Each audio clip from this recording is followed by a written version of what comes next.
He ended wars and saved lives, but ended up homeless with a cart and a sick dog.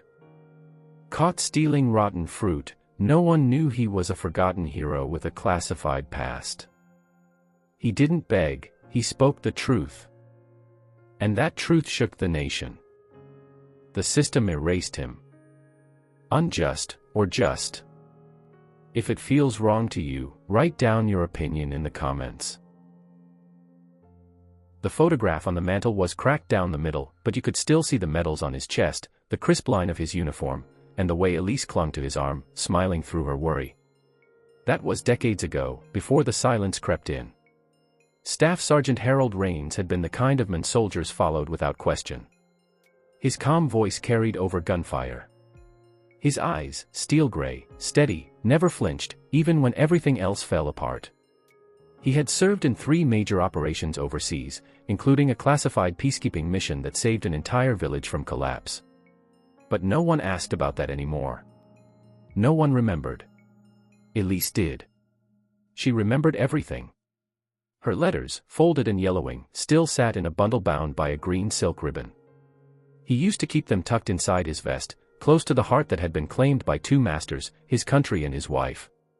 When Elise died, everything fell quiet. The house, once warm with the smell of soup and the low crackle of radio jazz, grew cold. The clock in the hallway still ticked, but Harold stopped listening. Her voice no longer filled the kitchen. Her hands no longer reached across the breakfast table. Her chair, empty, seemed to stare at him every morning, waiting for him to say something that could bring her back. After the funeral, Harold tried to do what he'd always done, keep moving, follow orders, adapt. He filed paperwork to adjust his veteran benefits, submitted claims for medical coverage, and asked for grief counseling. The VA center told him there was a delay. Then another. Then an error in the system. His records had been misfiled. Some documents were unavailable due to digitization. Others were in review. He called, he waited, he went in person. Nothing. "Sir, your service is appreciated, but we can't help until your file is located," one clerk said, her voice sterile behind the glass window. He didn't argue. That wasn't his way. He simply nodded, tucked his hat under his arm, and walked back into the world that had begun to forget him. The first winter was brutal. The heat bill doubled, and Harold's savings thinned like soup stretched too far. He sold tools from the garage, old uniforms, even Elise's piano, though he kept the bench. That's where he sat every night, reading her letters again and again, tracing her words with calloused fingers. The second winter took more than money. It took the roof. A fallen branch during a storm split the shingles and water leaked in, ruining the bedroom ceiling. Repairs cost more than he had. And so he moved into the garage, sleeping under heavy coats beside the heater, with his old service dog Jasper curled at his feet. Then came the hospital bill, for a checkup that was supposed to be covered. Another error. Another form. Another signature. But Harold's signature had grown shaky, and his voice hoarse. Still, he kept going. His back straight. His shoes polished. His coat brushed clean every morning, even if it was the same one from years ago. The medals stayed in their velvet box, untouched. Sometimes, in the silence, Harold would sit on the porch and watch the street. He never waved at anyone, but he noticed everything: the boy who delivered papers without gloves, the woman who always carried her groceries in one arm while dragging a child with the other. Once, he offered to help her, but she flinched before smiling tightly and saying, "No thanks, I'm good." He wasn't bitter. He understood. He had been visible once. Respected. Saluted. Now he was just another old man with tired eyes and too many memories. When spring came, he didn't notice the blossoms. Only the crack in the porch step where Elise once sat to tie her garden boots. The transition from man to ghost didn't happen all at once. It began with one missed bill. Then another. Then the eviction notice, pasted in red on the splintered front door of what used to be his home. Harold didn't argue. He just packed what little he had into an old army cart with squeaky wheels. A few books. A tin of medals. A box of Elise's letters. A frayed blanket. Jasper walked beside him, no leash needed. They wandered the back roads for a while, then settled near the courthouse district where the city lights glowed all night and a church gave out soup on Tuesdays. He found a narrow alley between a bail bonds office and a pawn shop. Not safe, but quiet. And no one bothered him there. During the day, he collected cans. Not for money, though he used it when he could, but to keep his hands busy. Routine meant survival. Wake before dawn. Fold the blanket. Brush Jasper's fur. Walk 4 blocks. Check the bins. Come back. Eat when possible. Sometimes people offered food. A half sandwich. A cup of coffee. He always said thank you. Always nodded. Never asked for more. On Wednesdays, he sat across from the park and watched the same businessman feed pigeons in a pressed suit. On Fridays, a woman in scrubs tossed an apple into his cart without a word. He didn't know their names, and they didn't know his. But he remembered every face. He shaved when he could. Washed his shirt in the restroom sink at the bus terminal. Polished his boots with an old napkin and a scrap of wax. Some things didn't change. Pride was one of them. But shame came too. Quiet, creeping shame that curled around his ribs and whispered lies in his ear. You failed. You're nothing. You're forgotten. He never spoke those thoughts aloud, not even to Jasper. At night, he'd talk softly to Elisa's letters. Read them under the flicker of a parking lot lamp. One letter, her last, had a line he'd memorized. If you ever get lost, follow the stars. They'll always guide you home. There weren't many stars in the city, but he still looked up. One morning, he found Jasper limping. A nail had pierced his paw. Harold carried him for blocks, asking around, eyes desperate, until a volunteer vet looked at him and said, "We don't do strays." Harold had to bite his tongue. "I served," he said quietly. So did he. A student nearby heard him and gave him $30. "Use it," she whispered. For him. That night, he used a corner of the bill to clean Jasper's wound. It was enough. Barely. Harold had grown used to being overlooked. The way people avoided his eyes. The way they stepped around his cart like it didn't exist. At first, it hurt. But after a while, he understood. It was easier to pretend he wasn't there. Once, a group of teenagers shouted something from across the street. He didn't catch the words. Just the laughter. But Jasper stood and barked once, low, firm, protective. Harold patted his head. "That's enough, soldier," he said. "Stand down." No one saluted anymore. But old habits die hard. He once passed a newsstand with his photo from decades ago on the cover of an old war magazine. It was blurred, almost unrecognizable, but the name beneath it was clear: Harold Raines, the forgotten peacekeeper. He stared at it for a long time before walking away. He had not forgotten who he was. But the world had. Still, every morning he stood straight before pushing his cart. Still, every night, he tucked Jasper in first. He hadn't vanished. It happened on a Tuesday morning, the kind where the sky forgets how to shine and the wind bites through denim and skin alike. Harold hadn't eaten in 2 days. Jasper had licked the inside of an empty tuna can until the metal cut his tongue. Harold wrapped it in gauze and whispered, "Hang on, boy. I'll figure something out." But his pockets were empty. The soup kitchen had shut down last week. And the trash bins held nothing but crushed dreams and coffee grounds. That morning, the local produce market was setting up early. Vendors unloaded boxes of fruit, some too bruised to sell, some left unattended near the dumpster. No one was looking. No one ever looked at him. He crept toward a crate of spotted bananas and soft pears. His hands shook as he picked 2. One for Jasper. One for himself. But he never made it 2 steps. "Hey! Drop it." The shout cracked the air. A market worker stormed toward him, phone already in hand. Harold froze. Within minutes, a squad car pulled up. Lights on, siren off. One officer stepped out, young and clean-shaven, his badge catching the pale sunlight. The other stayed behind the wheel. Harold didn't run. He set the fruit down and raised both hands. The young officer approached, cautious but firm. Name? Harold Raines, he replied. Do you have ID? No. The officer sighed, reaching for his notepad. You know this is theft, right? Harold nodded. I wasn't stealing, he said softly, voice dry and cracked. I was surviving. Jasper barked once, a weak but loyal cry. The officer glanced at the cart, old, battered, draped in a tarp. On top, a faded military patch peeked through. Then something else caught his eye. A chain, worn thin, hanging from Harold's neck. Dog tags. He took a step closer. You served. Harold didn't answer. He just stood still, the wind tugging at his coat. The officer hesitated, then motioned for the older man to turn around. I'm sorry. I have to take you in. There were no protests. No anger. Just a quiet resignation as cold cuffs snapped around Harold's wrists. At the station, they didn't know what to do with the dog. Jasper barked and growled until Harold asked if the pup could stay with his cart. He's all I've got, he said.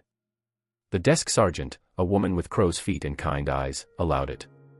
As long as he doesn't bite anyone. They booked him for petty theft. Paperwork. Fingerprints. A holding cell that smelled of bleach and regret. A cot with no blanket. A clerk ran his name through the system. No outstanding warrants. No record since 1986. But something strange happened, an error in the file. A flagged status. Classified service record. She frowned and clicked through, but the file was locked. Only senior clearance. Who is this guy? She muttered. By nightfall, Harold sat alone in his cell, hands folded, staring at the wall. Outside, Jasper lay curled beside the cart, refusing to move. Inside, the officer who arrested him reread the incident report 3 times. Something about it didn't sit right. The name. The tags. The stillness in that man's eyes. He opened his laptop and searched, Harold Raines. Peacekeeper. 1987, Sierra Gulf operation. And there it was. Grainy photos. An old news clipping. A quote from a general. Without Staff Sergeant Raines, the ceasefire would have collapsed. He didn't just follow orders, he restored order. The officer leaned back, breath shallow. The men he cuffed today had once kept nations from war. The courtroom was a faded shade of beige, the kind that dulled everything it touched. Fluorescent lights buzzed overhead. A broken vent blew cold air into the room, making Harold's fingers stiff as he sat quietly at the defendant's table. His coat was folded neatly on his lap. His shoes, though scuffed, had been rubbed clean. Jasper wasn't allowed inside. He waited outside, tied to the bench near the courthouse doors, his nose pressed to the glass. Harold's public defender was a young man named Carson. Fresh from law school. Nervous hands. Kind heart. He glanced at Harold's file, flipped the pages back and forth, then whispered, I'll do what I can, Mr. Raines. You're being charged with misdemeanor theft, but I think we can plead down if you... I'm not here to beg, Harold said gently. Just tell the truth. The bailiff called the room to order. People trickled in, most just there for unrelated hearings. A teenager on jury duty leaned against the wall scrolling on his phone. A woman in a blazer adjusted her notes. None of them looked at Harold. Just another ragged man who got caught doing something desperate. Then the judge entered. Case number 3972. People versus Harold Raines. As the charges were read, Harold didn't flinch. His gaze remained on the floor.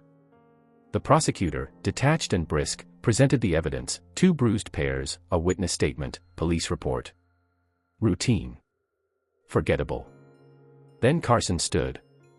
He began to speak. Something about military service, honorable discharge, denied benefits. The judge waved a hand.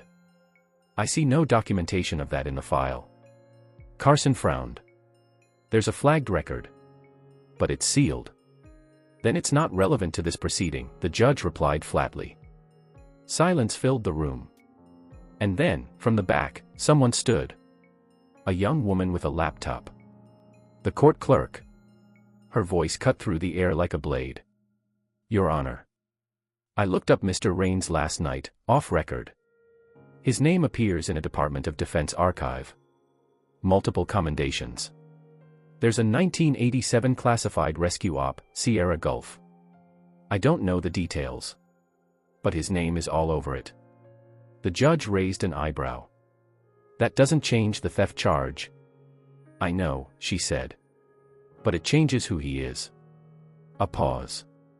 From the gallery, someone shifted. A middle-aged man in uniform, a Marine recruiter waiting for his own case, stood up slowly. His chest was covered in ribbons. He looked at Harold, squinting. Staff Sergeant Harold Rains, he said, almost a whisper. Harold turned his head for the first time. The men stepped forward. Sir, my dad served under you. 1st Battalion, Blue Ridge Unit. He told me about the ceasefire. How you crossed enemy lines unarmed to negotiate. He called you a ghost who walked into hell and came back with peace. Murmurs spread through the courtroom. The judge cleared her throat, suddenly uncertain. Order. But the moment had changed. Something had shifted. A silence fell, not of disinterest, but reverence. I didn't mean to cause a scene, Harold said quietly. You didn't, Carson replied, his voice steadier now. The silence was already here. We just finally heard it. The judge tapped her gavel. Case postponed pending further review. Defendant released on personal recognizance. Court is adjourned. As people rose to leave, the Marine stepped forward again. He didn't shake Harold's hand. He saluted. You are not invisible here, Staff Sergeant. Harold blinked. Not at the salute, but at the recognition in the man's eyes. Not pity, respect. He nodded once, slowly. At ease, son. Outside, Jasper barked and wagged his tail wildly as Harold stepped into the light. For the first time in years, people moved aside not because they wanted to avoid him, but to give him space. That night, someone left a bag of fresh dog food beside his cart. No note. Just an act. Not charity. Honor. The headlines came slowly at first, just a local paper. Veteran arrested for fruit theft turns out to be forgotten war hero. Then it spread. A retired journalist who once covered the Sierra Gulf operation caught wind of the story. He wrote a piece titled, The Men Who Ended a War is Sleeping in a Cart.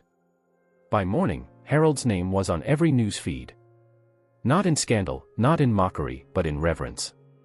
At the courthouse, a team of pro bono lawyers appeared, offering to represent him. The VA sent a representative within 48 hours.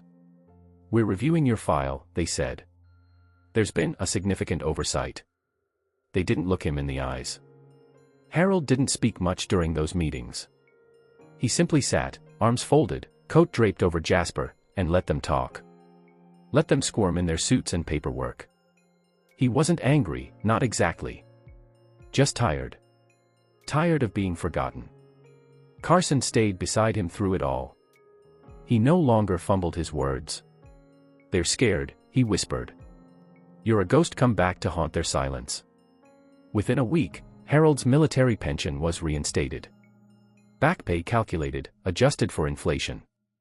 Medical coverage authorized retroactively. They even offered housing through a veterans assistance program. Would you like to visit the new apartment, sir? A case manager asked. I'd like to see Jasper sleep indoors first, Harold replied. Back in court, the theft charge was dismissed. The prosecutor offered a quiet apology. The judge, more composed now, read a formal statement of honor into the record, acknowledging Harold's service and the circumstances that led to the incident. The courtroom was full that day. People who didn't know him. People who owed him more than they realized. The same woman who once tossed him an apple now sat in the gallery, tears on her cheek. But Harold didn't cry. Not when they handed him the official apology. Not when the Marine from last week brought in a folded flag. Not even when the judge asked if he had anything he'd like to say. He rose slowly, placing both palms on the worn wooden table before him. He looked at the courtroom, not as a place of judgment, but of memory. I don't want medals, he said. I don't need statues. I just wanted someone to say, I see you. That's all." A long pause followed. No one clapped. No one dared. Instead, the entire room rose to their feet, not in applause, but in silent acknowledgement. The kind given to flag-draped coffins and battlefield graves. The kind that didn't need words. Carson wiped his eyes. "That's the loudest silence I've ever heard." Outside, the snow had started to melt. Not much. Just enough for the first patches of sidewalk to reappear beneath the gray. Harold stepped out of the building with Jasper walking proudly beside him. Reporters shouted questions, but he said nothing. The only thing he did was stop by the courthouse bench and run a hand over the cold metal armrest. Elise used to sit like that, he thought. Back straight. Chin high. That evening, he sat under a warm blanket in a temporary shelter. Jasper snored softly beside him, belly finally full. On the wall above them hung a clean copy of his service portrait. The same photo that once cracked on the mantel. He stared at it for a long while. Not with pride. Not with sorrow. Just peace. The apartment was modest, one bedroom, a kitchenette, a second-hand recliner, and a porch that looked out over a patch of untamed grass. But for Harold, it felt like a palace. The door opened without a struggle. The heater worked. The faucet didn't scream when turned. And for the first time in years, he had a mailbox with his name on it. Inside, the walls were painted a soft sky blue. A gesture, someone said, meant to ease the mind. On the kitchen table lay a small note from the city's veteran services. "Welcome home, Mr. Rains. Thank you for your service. If you need anything, don't hesitate to ask." Harold ran a hand over the smooth wood of the table. It reminded him of Elisa's handwriting, firm, graceful, certain. He unpacked slowly. One box at a time. He placed her letters in the top drawer of the nightstand. His medals, still in their velvet case, went beside them.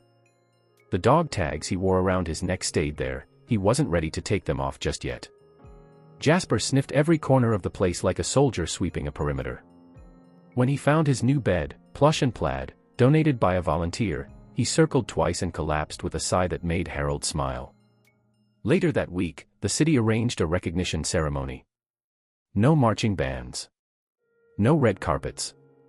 Just folding chairs in a public hall, a few quiet reporters, and a podium backed by a faded flag. Harold didn't want attention. But Carson convinced him. "It's not about ego," the young lawyer said. "It's about truth. About the people finally seeing what was always there." People came, more than Harold expected. Some were veterans, dressed in worn jackets and hats bearing the emblems of long-closed units. Others were strangers. Curious. Respectful. There were whispers in the room. "That's him. That's the one from the article." He crossed the line without a weapon. The judge from his hearing was there too. She stood near the back, arms folded, head bowed. One by one, speakers came forward. A former Marine spoke first, recalling how his father had trained under Rains. "He taught us that peace isn't weakness," he said. "He showed us what courage looks like when no one's watching." Then came a woman from the shelter. "I saw him outside every night. I never once thought to ask his name. I regret that now." And finally, Carson approached the microphone. He didn't speak like a lawyer. Not this time. He simply said, "Some men disappear quietly. But Harold Rains taught us that dignity doesn't vanish, it waits for someone to see it again." When Harold was invited to speak, he hesitated. Then, with Jasper walking beside him, he stepped up to the podium. He didn't read a speech. He didn't hold notes. He just looked out over the crowd with calm, weathered eyes, and said, "You never know who's listening. So speak with dignity. Always." Then he stepped down. No applause followed. Just silence, the kind born from reverence, not emptiness. That evening, Harold sat on the porch of his new home. The sun had just dipped below the trees, painting the sky in streaks of lavender and fire. Jasper was curled beside him, head on Harold's boot. A soft breeze rustled the grass. Somewhere in the distance, children laughed. Life was happening again, and for once, he wasn't watching from the outside. He reached into his coat pocket and pulled out Elisa's last letter. The paper had softened over the years, creased from rereading. The ink had faded, but her words lived strong. If you ever get lost, follow the stars. They'll always guide you home. He looked up. The stars had begun to appear, faint and flickering, but there. He took a deep breath, his chest rising with something that felt like relief. He hadn't reclaimed everything. Elise was still gone. The years had still passed. But he had reclaimed his place. His voice. His right to be seen. Inside, the heater hummed a low, steady tune. A photo of him and Elise sat on the nightstand, newly framed. Tomorrow, he'd visit the local school and speak to a civics class, Carson had asked. But tonight, he would rest. I found my way back, he whispered. Just like you promised. And Jasper, as if understanding, gave a soft bark and closed his eyes.